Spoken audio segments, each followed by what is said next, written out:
Fala pessoal, sejam bem-vindos a mais um vídeo aqui do canal. Hoje a gente vai falar sobre como descobrir se o meu agapornis é macho ou fêmea. Essa dúvida é uma das maiores quando a gente começa a criar os agapornis e é realmente bem importante. A gente quer saber qual é a melhor forma de cuidar e isso realmente revela alguns pontos que são necessários, né? A importância de saber qual é o sexo do seu animal é bem legal porque assim indica qual é a suplementação, qual é a alimentação, qual o comportamento, te ajuda a entender melhor como é o comportamento de um macho e o comportamento de uma fêmea.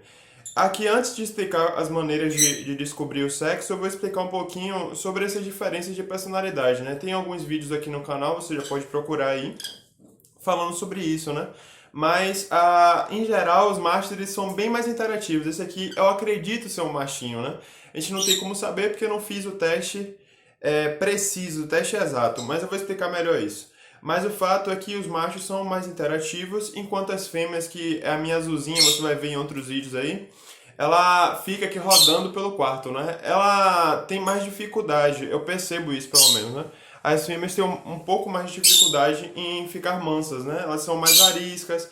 E isso é bem legal porque a gente sabendo identificar o sexo antes de lidar com o animal, você pode aprender a aceitar melhor, né? Então, assim, ela não é muito de interagir, ela gosta mais de fazer as coisinhas dela sozinha.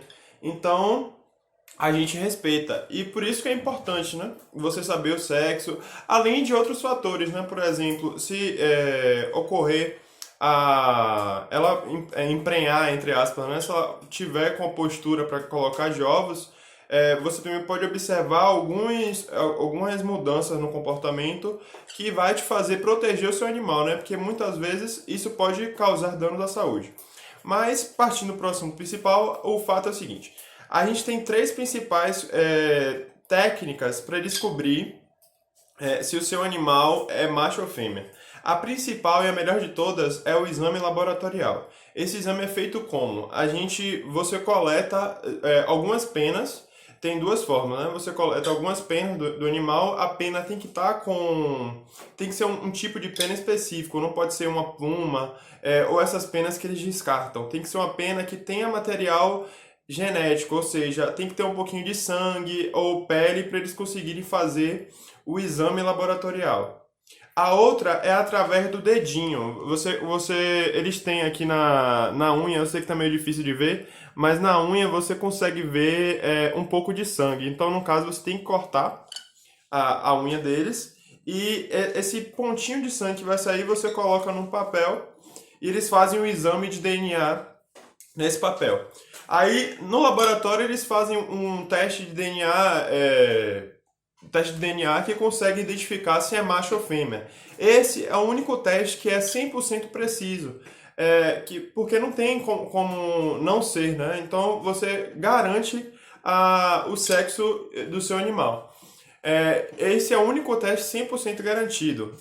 Beleza, essa é a primeira forma que a gente tem.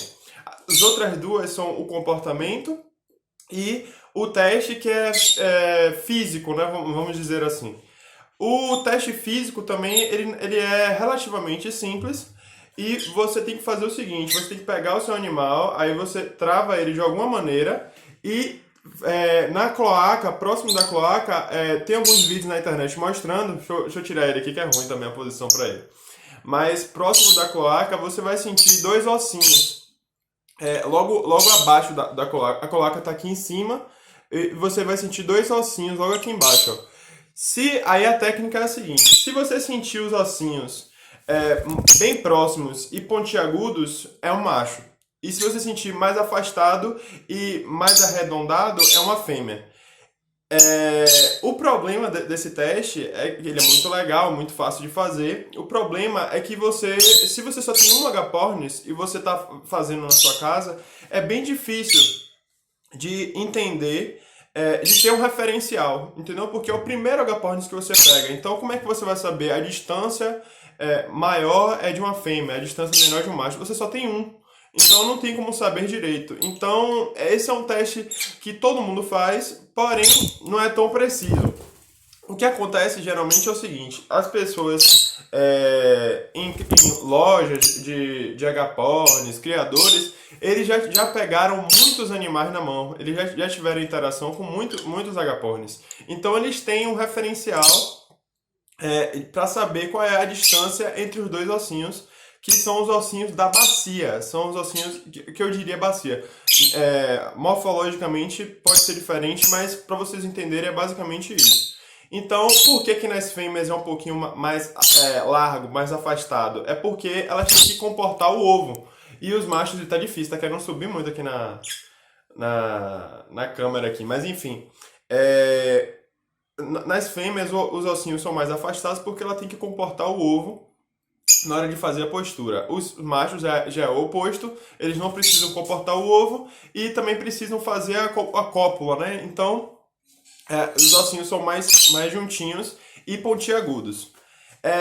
Mas voltando, esse teste ele é tão popular porque os criadores, os vendedores de agapornis utilizam ele em muitos agapornis. Então ele já tem essa experiência. Se você tem muitos agapornis, já conhece, já teve fêmea que colocou ovo, você consegue confirmar isso pela sua experiência. Mas pra gente que às vezes é o primeiro agapornis, é bem difícil.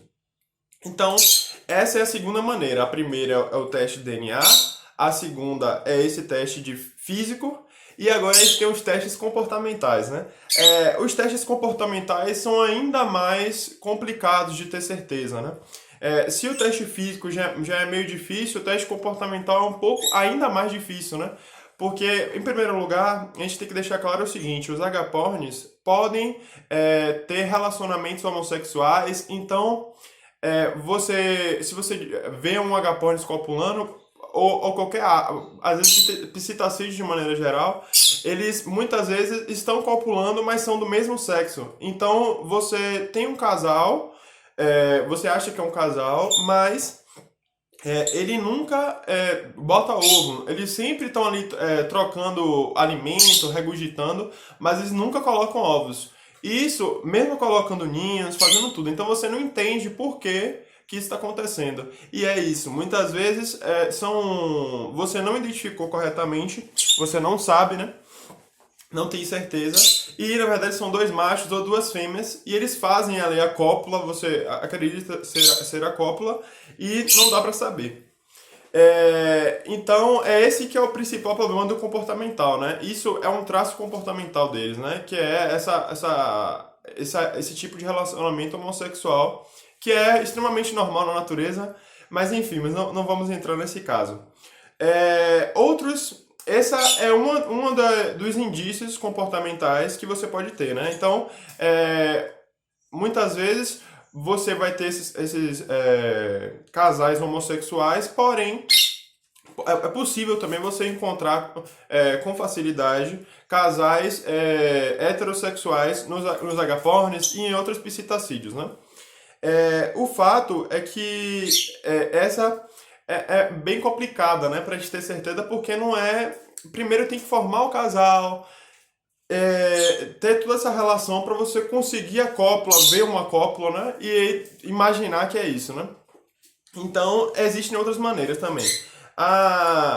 Uma segunda maneira, que é comportamental e física também, é o tamanho, né? As fêmeas, de maneira geral, são um pouco maiores do que os machos, né? Isso é dito também em algumas literaturas, mas, de novo, é complicado, porque você pode ter um macho que tem uma genética maior que a fêmea. Então, como é que você vai comprovar, né, que ele é realmente um macho ou que ele é realmente uma fêmea? Então, realmente fica complicado, mas você pode sim, de maneira geral, ver que as fêmeas são um pouco maiores. A galera fala que é em torno, eu vi em um livro certa vez, que é em torno de 5 gramas a mais que um macho. Então, para vocês terem uma ideia, é o seguinte, um agapornis normalmente tem 50 gramas, por aí. Então, 5 gramas é um décimo dessa ave, né? Então, assim, se ela tem 5 gramas a mais, ela é um décimo a mais. Ela bem maior não, mas ela tem uma desenvoltura maior, ela tem um corpo maior. Então, esse é um dos possíveis, né? Você pode usar essa forma para identificar. Aí a gente tem outras maneiras também de identificar e geralmente isso quem faz são os criadores, né? Que muitos criadores dizem que só de olhar ele consegue ver que é uma fêmea. E isso realmente faz sentido, porque quando você tem muita experiência com os animais, realmente você consegue ver pela carinha do agapornis que ele realmente é uma fêmea ou um macho, né? Só que isso novamente depende muito da sua experiência e de coisas que são subjetivas. Então, às vezes você também pode dizer, tem cara de macho esse, e na verdade é uma fêmea. Entendeu? Analisando essas características que a gente fala do tamanho, da cópula, aí às vezes a gente cria essa expectativa, cria essa ideia de que é um macho ou uma fêmea, e não é. Então, de novo, você pode olhar assim para a carinha do seu agapornis, do seu psitacídeo de maneira geral e dizer que ele é um macho, que ele é uma fêmea, mas também fica complicado, né, pra gente ter certeza. Então, mais uma outra forma é com aqueles papéis que eu até já mostrei em outro vídeo, que é formas mais baratas pra gente interagir, né? Pra gente distrair os nossos animais. Então aqui, ó, eu peguei uma folha de revista aqui e eles cortaram, né? Aí a minha fêmeazinha, ela tem, que eu acredito é uma fêmea, eu também não fiz o teste. Isso é bom deixar claro, eu não fiz o teste com nenhum dos dois aqui, ó, nem o amarelinho, nem a azulzinha que tá aqui. Então, até hoje não fiz, né? Pretendo fazer em algum momento, mas enfim. Aqui tem essa característica de fazer essa azulzinha, que a gente acredita ser a fêmea, né? Mas enfim, aí ela tem essa característica, diferente do amarelinho aqui, que ele não faz isso. Ele não faz essa tirinha certinha, ele não corta o papel certinho. Ele só faz dar umas bicadinhas, ó. Aqui é ele, com certeza. Ele só faz dar umas bicadinhas sem fazer uma tira. Então, isso também é uma coisa que é apontada pela galera que tem mais experiência com agapornis como uma forma de identificar, né? No caso, e eles falam que é o seguinte: os machos geralmente têm um comportamento de só fazer tiras. Esse aqui, no caso, que a gente acredita ser um macho, né, ele pode ser uma fêmea também e não ter esse comportamento. Mas, enfim.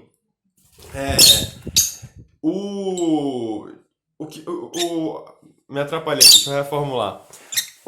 A verdade é o seguinte: eles dizem que o macho ele só faz as tiras e as fêmeas fazem as tiras e colocam atrás das costas.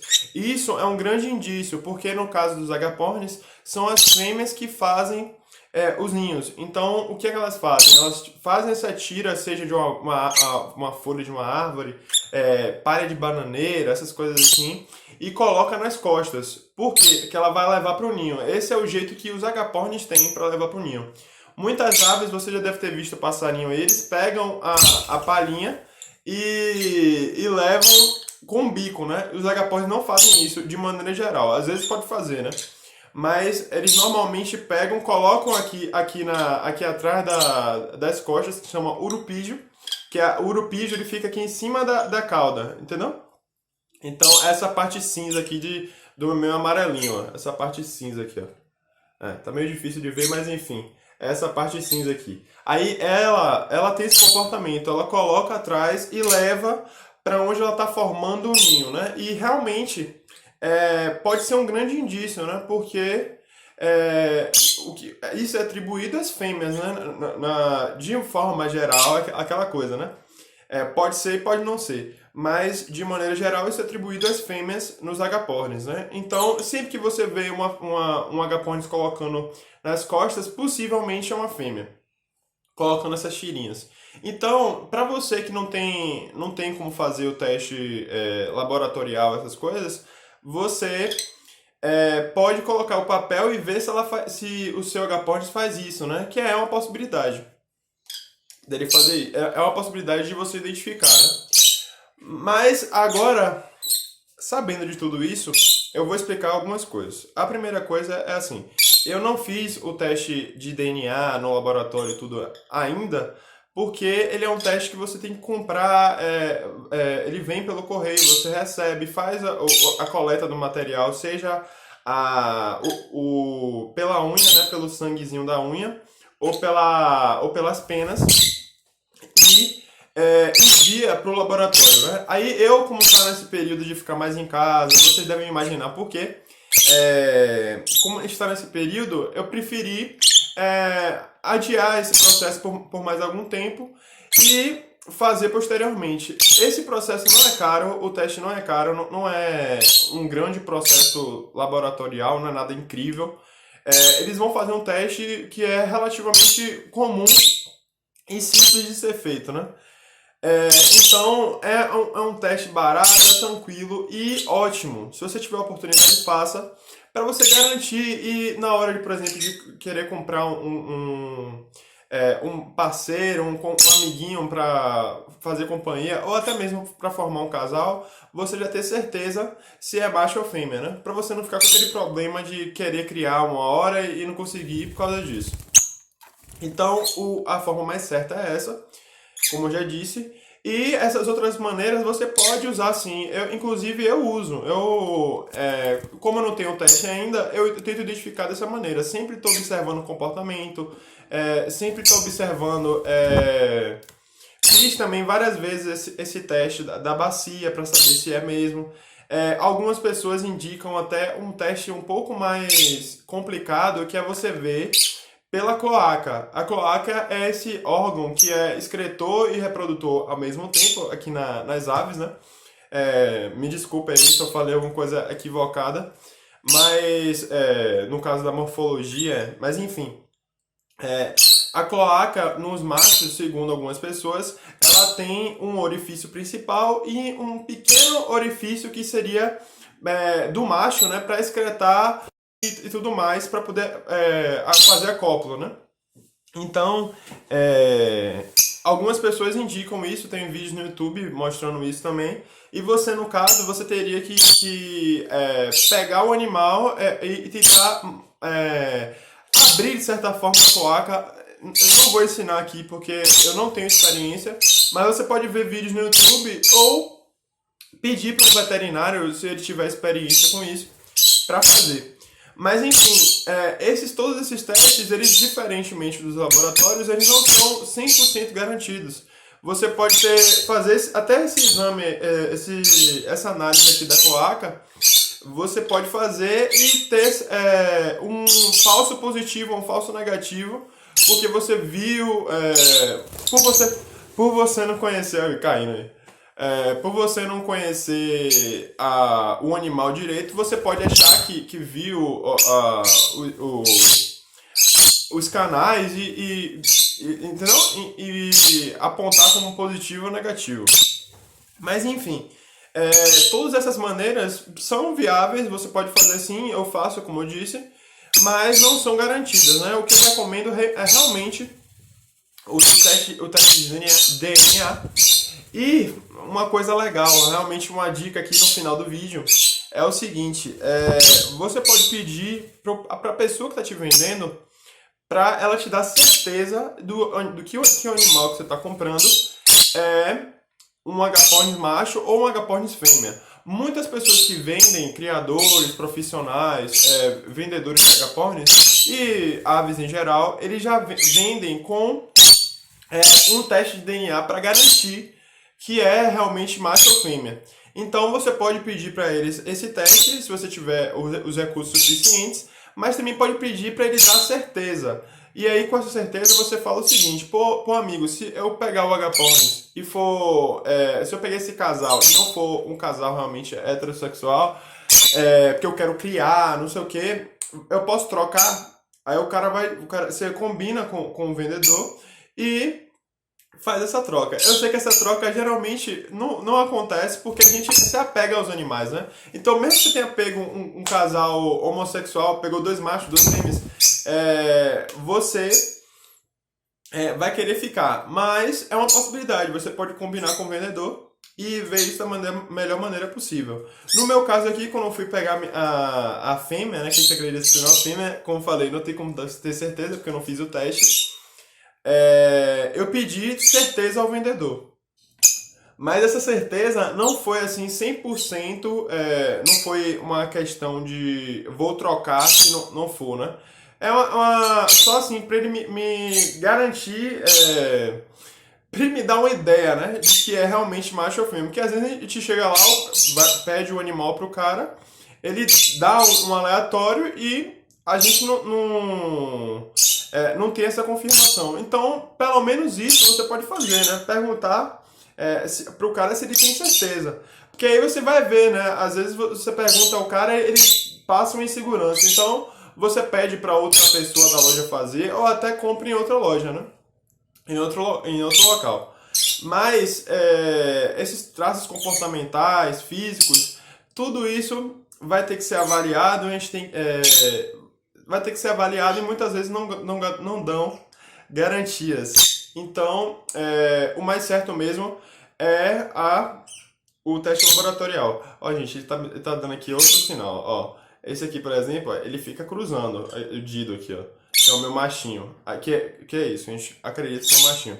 Mas ó o traço comportamental que ele tem. Ele fica fazendo essa cópula no dedo de todo mundo. Então, também é mais um indício que ele é o machinho, né? Porque ele não bica o papel, ele tem ele é um pouco menor, que a gente viu, e fica nesse comportamento o tempo todo. Então, vamos ver, quando eu tiver a informação exata, eu venho até aqui trazer o vídeo e falar um pouco sobre como é esse exame de laboratório, né? Assim que eu fizer, eu trago um vídeo também para explicar para vocês. Mas espero que vocês tenham gostado. Qualquer dúvida, se não ficou tão claro, a gente pode fazer outro vídeo. E espero que vocês gostem ainda desse conteúdo. E deixem seu like, se inscrevam no canal, que é bem importante pra gente ir trazendo mais conteúdos e melhorando sempre, né? Então, até a próxima. Tchau, tchau.